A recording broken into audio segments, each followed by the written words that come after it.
Bom, vamos lá, agora a gente vai entrar na gestão de tempo. Na aula passada a gente viu a estrutura analítica do projeto. Eu vou comentar alguns EAPs que foram entregues, né? Algumas deficiências vistas. E aí a gente vai dar continuidade nessa estrutura analítica de projeto. Vamos conversar também sobre a gestão de tempo, que é um dos pilares aí da gestão do projeto. E aí nesse contexto a gente vai evoluir na disciplina com a parte do cronograma e gerando finalmente um Gantt, né, que é um gráfico famoso da área de gestão de projeto, que qualquer projeto tem um Gantt que preze e ele tem que ser seguido ou ajustado no decorrer do caminho do projeto. Então vamos lá. Bom, do pessoal que entregou semana passada, eu peguei dois exemplos. Esse é um exemplo clássico de muitos alunos fizeram dessa forma, né, usando literal, rito sumário, legal, tudo bem. A única deficiência desse tipo de abordagem que alguns acabaram por esquecer é que não levou em consideração os requisitos que eu escrevi lá dentro da parte do hospital, da urgência e emergência, das cores, da parte da triagem. Isso é fundamental, né, para justamente eu adequar um EAP geral mais específico do que eu queria, né, nos conceitos que eu passei dentro daquele documento. Então, eu tinha que ler o documento e criar um EAP de acordo, né? Então, às vezes alguns ficaram muito genéricos, como esse. Um que eu gostei bastante foi esse daqui, né? Ele tem um processo de triagem, ele tem a cor por situação, separa em emergência e urgência, vermelho e amarelo, define a situação de risco, gerencia o tratamento. Você olhando, mesmo que você não seja especialista em nada, você consegue analisar a parte no último item 4.1, hospitalar, não hospitalar, as incertezas, né? Então, dentro desse contexto, independentemente de falar de software e requisito de criação, pelo menos ele mapeou, né, o processo. Esse eu gostei de uma abordagem dessa forma, alguns alunos seguiram dessa linha, tá? Eu achei que ficou bem direcionado ao projeto, tá? Do projeto de EAP que a gente estava falando aí na aula da semana passada, do dia 30/3/2020, tá? Só para dar um feedback para vocês. Bom, em cima do EAP, né, da estrutura analítica de projeto, agora esse é o exemplo que está no livro, né?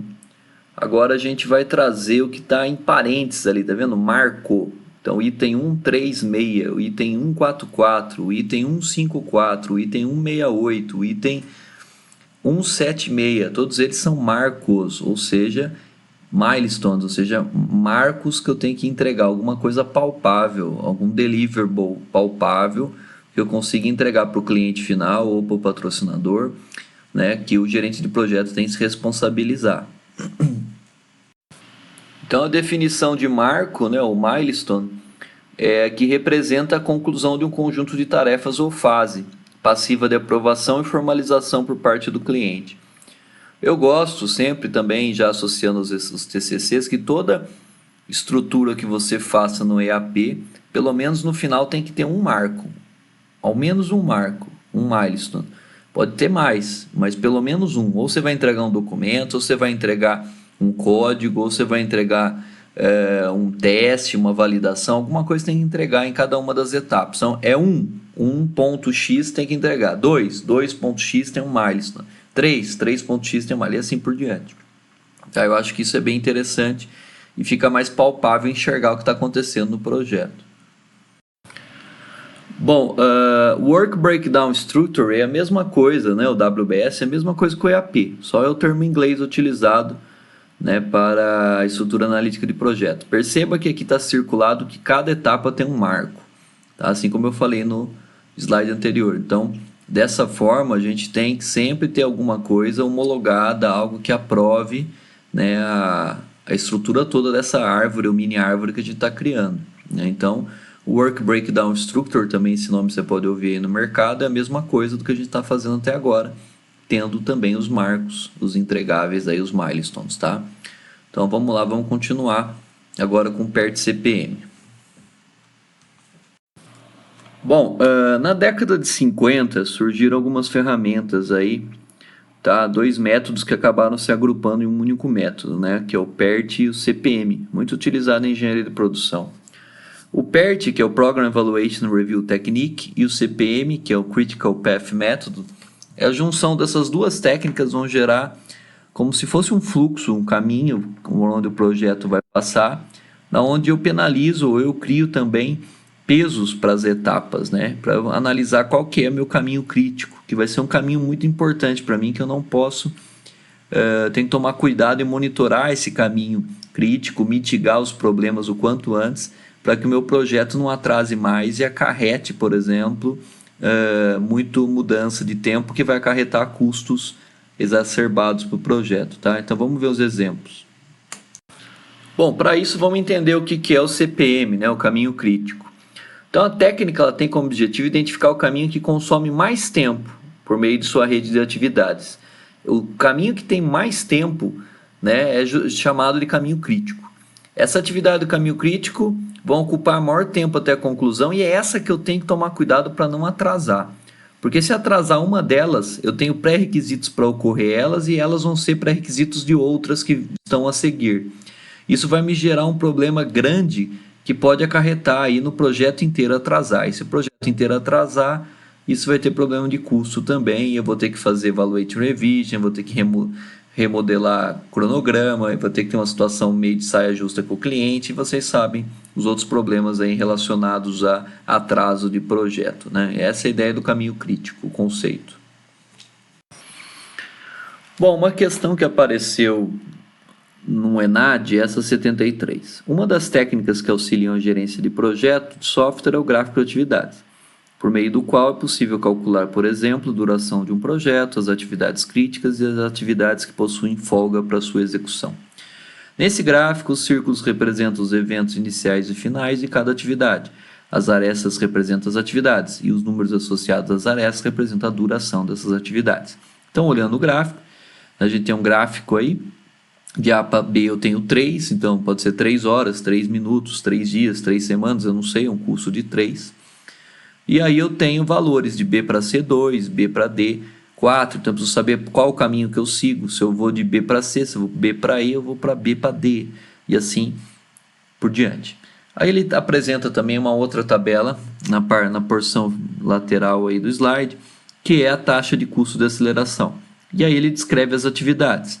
C, F, D, E, F, E, G, E, H e FH. E as unidades de aceleração permitidas, ou seja, o quanto que eu consigo diminuir de tempo, colocando mais recursos, sei lá, mais pessoas, ou usando uma outra técnica para acelerar a atividade. Tá? A técnica, eu falo de técnica de desenvolvimento de software, não sei. E aí eu, para C para F, por exemplo, consigo acelerar até 2 unidades e é R$ 50, por exemplo, o curso. D para E eu consigo acelerar no máximo uma unidade de tempo, só que o custo já é R$ 300, fica bem mais caro. E assim por diante, ele vai apresentando item a item todas as unidades aí que eu consigo acelerar dentro do contexto desse gráfico de atividades. Essa foi uma questão muito elogiada, aliás é uma questão boa até de prova, minhas provas, que é uma questão que mostra que o aluno, na verdade, só lendo o texto ele consegue, né, desenvolver, mas ele tem uma coisinha a mais aí, que é a questão do custo de aceleração. Então, basicamente, como eu apresentei para vocês até agora, a gente falou sobre o caminho crítico, que é o caminho maior. Então, a primeira coisa que você vê quando tem um exercício desse é você encontrar o caminho crítico ou os caminhos críticos, que podem ser mais de um caminho crítico na questão, tá? Isso pode acontecer também num projeto, você ter mais de um caminho crítico. Então, você tem que ver qual é o caminho maior. Quando que eu vou ter 2 caminhos críticos? Quando dos 2 caminhos que eu fizer, a conta for a mesma no final, a mesma quantidade de hora. Né? Aí eu tenho que verificar por onde que eu vou seguir e qual que vai ser as atividades que estão dentro desse caminho crítico que eu tenho que tomar mais cuidado. Então, a primeira coisa é a gente analisar em cima desse gráfico qual que é o caminho crítico, que vai demorar mais tempo.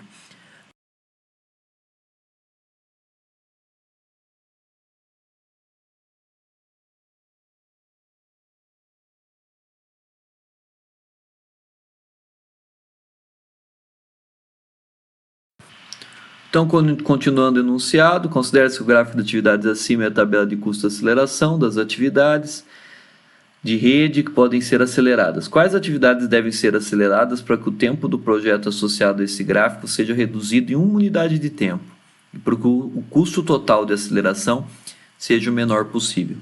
E aí ele apresenta para a gente a letra A, apenas a atividade CF pode ser acelerada de acordo com aquela tabela, né, que tem um custo associado. Letra B, apenas as atividades D e E e G. Letra C, apenas a atividade E e G. Letra D, apenas as atividades E e G e FH. E a letra E, apenas as atividades EH, tá? Então, o que a gente tem que fazer aqui? É achar o caminho crítico, tá? Vamos encontrar, então, o caminho crítico. Voltando ali, primeira coisa, em cima do gráfico. E depois analisar as alternativas aí, quais são as possibilidades de aceleração para uma única unidade de tempo, que é aquele custo que a gente comentou dentro da tabela. Tendo o caminho ou os caminhos críticos, a gente vai analisar as alternativas uma a uma e eliminando as que não estão de acordo, para sobrar só uma ou duas aí para a gente decidir qual é a alternativa, tá? É assim que a gente faz esse tipo de questão. Então vamos lá, vamos avaliar então qual é o caminho ou os caminhos críticos em cima do gráfico. Então, fazendo o caminho crítico, vamos lá, vamos avaliar. De A para B, quantas possibilidades eu tenho? Uma só. Então, de A para B é 3. De B para E, eu tenho a possibilidade passando por C, que dá 5. B para C, C para E dá 5. E passando por D, eu tenho 9. B para D dá 4. 4 mais 5, D para E, eu tenho 9. Então, até agora temos A para B, B para D, D para E. Aí de E para H, quais são as possibilidades que nós temos? E para H direto vai dar 5. E para H tem que passar por G. Então, E para G dá 3, G para H dá mais 3, então dá 6. Então, E para G e G para H é uma possibilidade para chegar em H. E por cima, vamos ver? E para F, F para H também dá 6. Então, dessa forma, nós temos dois caminhos críticos. Então, os caminhos críticos são AB, BD, DE, EG, GH. A outra, AB, BD, DE, EF e FH. Esses são os dois caminhos críticos que nós temos aí nesse exercício. Tendo esses dois caminhos críticos, aí a gente separa, anota, né? E aí vamos ver com as alternativas que a gente pode fazer em relação a isso. Vamos lá. Bom, então a primeira coisa que a gente vai fazer é eliminar as alternativas que não tem nada a ver. Então vamos lá. Temos os caminhos críticos aí, eu plotei para vocês, né? Duas possibilidades, que no final tem uma ramificação que dá para fazer EGGH e EFFH, também dá 6, né? Então, nesse caso, vamos analisar a letra A. Eu quero acelerar apenas a atividade CF. CF tem uma unidade 2 permitida, R$50. Porém, CF faz parte do meu caminho crítico? Não. Então, eu já jogo fora CF, a letra A nem me interessa. Se a gente observar a letra E, tá? Apenas a atividade EH acelerada.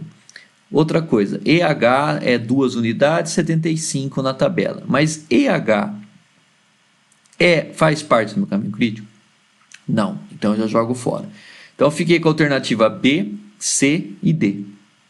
Tá? Então, vamos lá. Vamos analisar a alternativa B. A B fala para as atividades D e E e G. D e G são do caminho crítico, de um dos caminhos críticos, né? Que a gente pode utilizar, né? Se eu acelerar um caminho, eu não vou, em detrimento, vou acelerar um caminho, porém não vou acelerar o outro, né? Daí ele não vai se tornar mais caminho crítico, ele vai deixar de ser caminho crítico, né? Na verdade, se eu acelerar D e E e G, eles faz parte de um caminho crítico. Se eu acelerar essas duas, eles vão deixar de ser caminho crítico. Se eu acelerar só a E e G, ela faz também parte de um único caminho crítico, né? Agora, a letra D de demônio, se você olhar a letra E e G e F e H, a gente acelerando as duas, E e G faz parte do primeiro caminho crítico e F e H faz parte do segundo. Se eu acelerar uma para cada uma dessas, né, E e G eu vou ter o custo de 80 e F e H vou ter o custo de 85, né, no caso de uma unidade, a gente consegue acelerar uma única unidade e ainda vou manter os dois caminhos críticos são iguais. Eu não vou perder um em detrimento do outro. Tá? Então a alternativa é a letra D de demônio. Se eu for analisar em relação à letra B, os valores de D para E é 300, é muito caro. E E para G também, 80 ainda está dentro. Apenas atividades a C, né, que é E e G, também não faz sentido ali, que é 80 para um único caminho crítico. E a E, G, F, H é o que a gente fez. For somar as duas dá 165 tudo, que ainda é bem menor que 300. Então não tem jeito. A alternativa correta é a alternativa D de demônio, beleza? Bom, então aqui está o gabarito, né, da questão, caso alguém não tenha entendido o que eu fiz ali inicialmente. É o que o ENAD passou para nós, né? Para a gente primeiro eliminar as incorretas, né? Selecionar as atividades candidatas à aceleração, e aí verificar o custo, né? E você vai ver que EGFH o custo é menor, 165. Mas também lembrar aquilo que eu falei.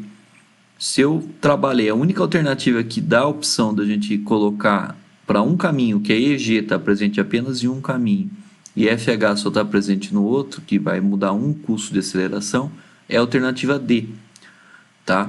Porque as outras alternativas elas vão mudar o caminho crítico, mexendo nela vão se alterar o caminho crítico, vai deixar de ser, vai ter apenas um caminho crítico de saída.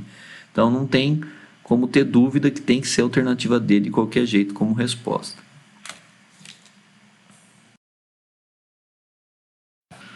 Bom, mais algumas definições. Então, atividade crítica é qualquer atividade do cronograma em um caminho crítico dentro do cronograma do projeto. É comumente determinada através do método caminho crítico, óbvio. Bom, o caminho crítico geralmente é o caminho mais longo através do projeto. Esse você tem que guardar, cara. É o caminho mais longo do projeto, né?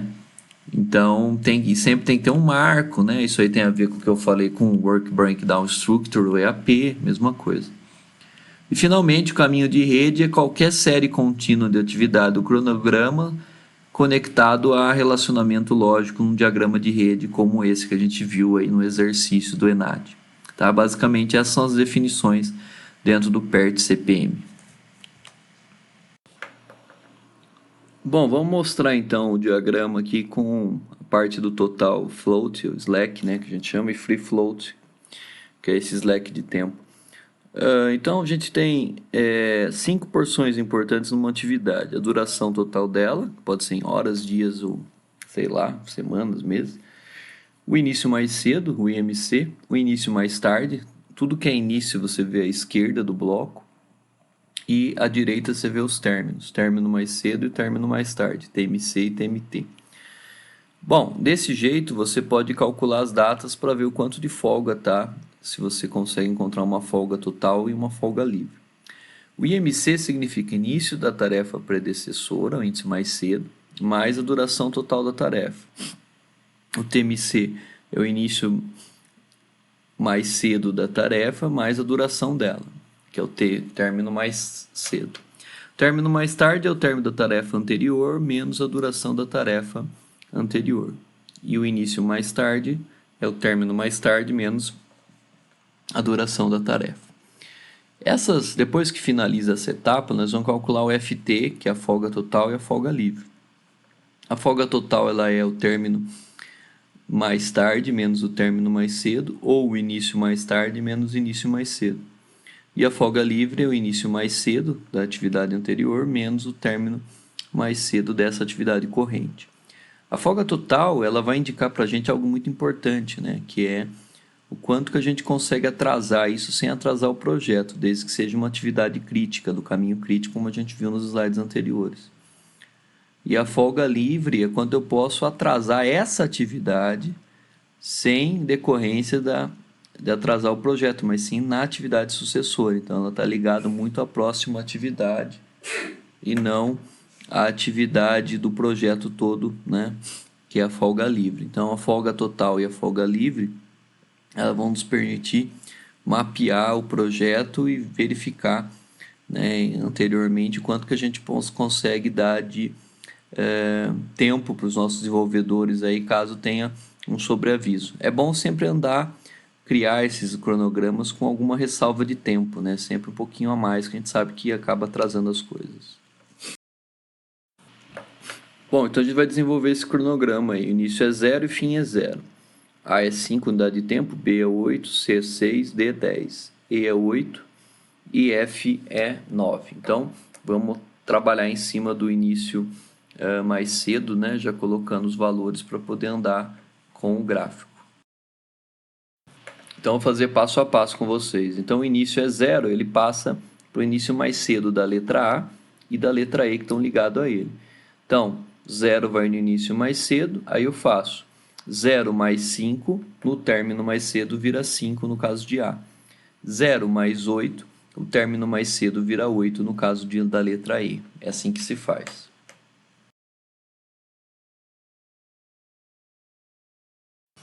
Continuando, eu passo o término mais cedo para frente, né, do A para o B. Então, 5 vai subir como início mais cedo lá.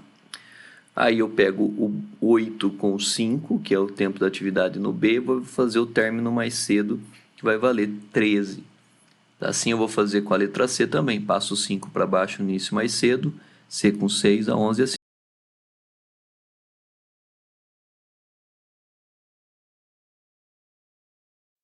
Bom, e assim eu vou fazendo sucessivamente em todos, né, preenchendo o início mais cedo e o término mais cedo, até que eu chego no final, no valor 23, que é o valor do meu caminho crítico ali, na atividade fim, né? E a atividade do início mais cedo também passa para o término mais cedo, número 23 na ida. Bom, continuando na volta, a gente preenche a atividade, né? O término mais cedo vira o término mais tarde, e depois o início mais tarde, 23. Isso passa para a letra D, né? Que é o 23, vem como término mais tarde, e aí eu vou fazer 23 menos 10, vai virar 13. Isso no caminho crítico fica normal, mas no outro caminho, que é o menor, fica diferente. Então, vai para a letra F, 23. 23 menos 9 dá 14, o que é diferente do início mais cedo. Então, início mais tarde vira 14 no caso da letra F. E assim sucessivamente eu vou passando o início mais tarde para o término mais tarde de cada uma. Na letra D ela vai fornecer 13 para a letra B e para a letra C. 13 menos 8 dá 5. 13 menos 6 dá 7.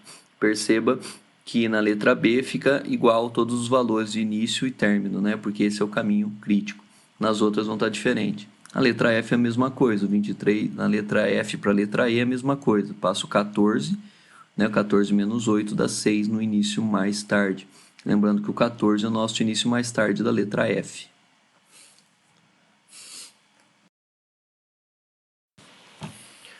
E assim vou preenchendo sucessivamente, né?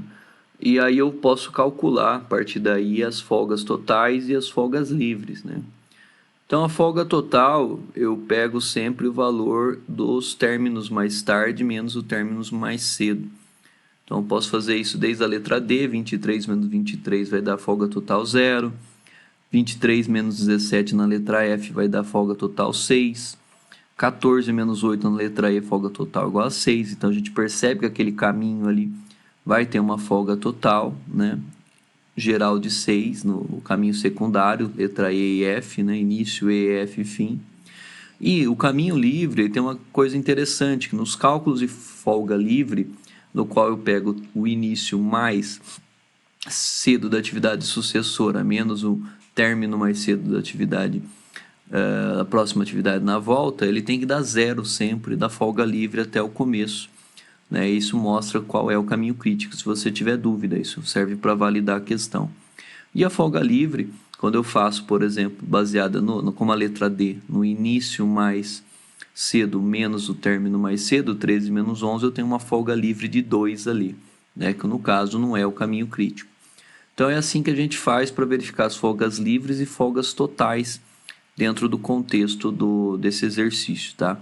Então, se você não entendeu, volta um pouquinho o áudio e tenta ver passo a passo aí e falando com o meu falando mais devagar. Então, conforme eu disse, olha lá, folga total e folga livre igual a zero, essa é a definição de caminho crítico. Então, o caminho crítico vai de início até a letra A, depois a letra B, depois a letra D, depois o final.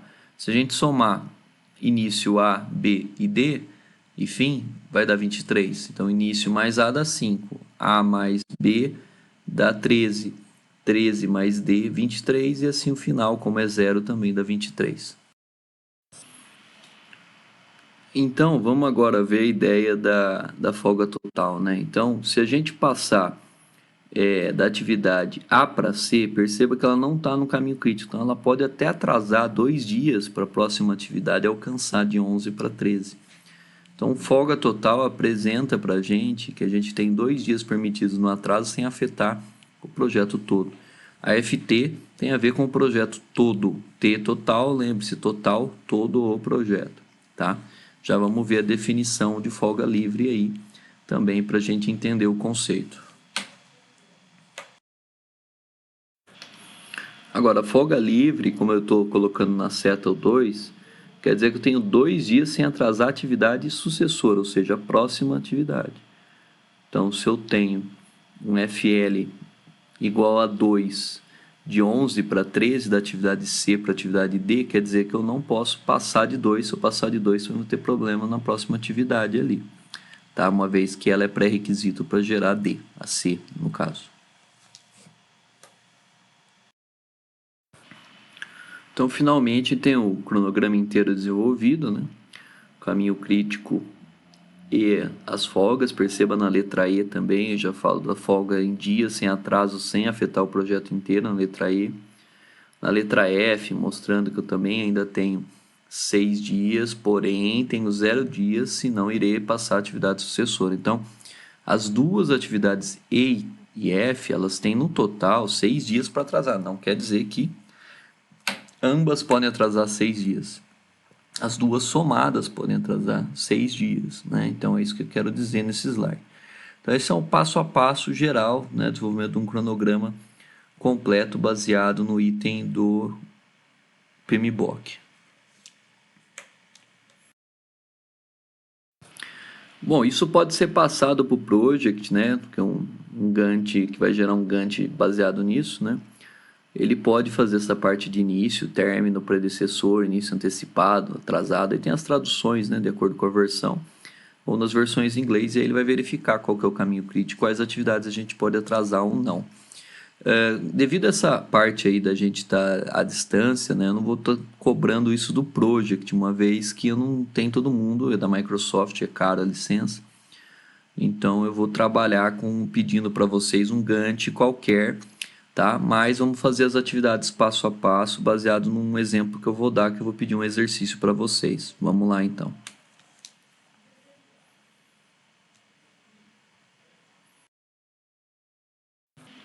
Bom, esse é o exercício que eu estou pedindo para vocês, né? Que está num PDF explicando. Eu quero que vocês preencham todos esses itens aí. Na semana que vem eu vou apresentar o resultado disso no começo da aula. E a gente vai começar já a parte de Gantt um pouquinho mais relacionada ao que dá para a gente fazer remotamente. Então eu quero que vocês preenchem tudo.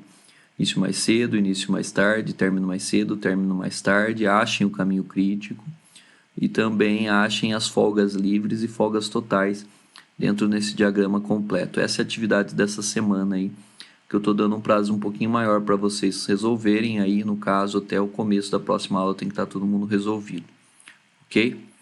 Então essa é a ideia aí do nosso cronograma de hoje.